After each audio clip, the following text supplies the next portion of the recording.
இப்போ நம்மளுடைய குடும்ப வாழ்க்கையை தேவன் நமக்கு கொடுத்துருக்கிறாரு. இதை வாழ்றதும் வாழாமல் இருக்கிறதும் நம்ம கையில் இருக்கு. வாழ்றதும் வாழாமல் இருக்கிறதும் என் கையில் இருக்கு.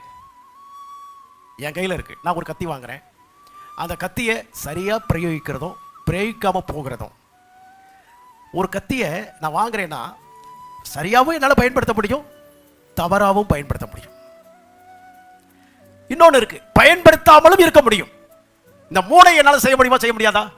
நான் ஒன்றை வாங்குறேன், அதை அனுபவிக்கவும் என்னால் முடியும், அனுபவிக்காமல் இருக்கவும் என்னால் முடியும். ரெண்டுக்குமே நமக்கு அதிகாரம் உண்டு. குடும்பமும் அப்படித்தான். கணவன் மனைவி அப்படிங்கிற அந்த வாழ்க்கை இதுதான். தேவன் ஒருத்தரை வாங்கிக் கொள்ளும்படியான ஒரு தருணத்தை ஏற்படுத்தி இருக்கிறார். அதான் ஃபேமிலி. கணவன் மனைவியை வாங்கி கொண்டான், மனைவி கணவனை வாங்கி கொண்டார்கள், பெற்றுக்கொண்டார்கள்.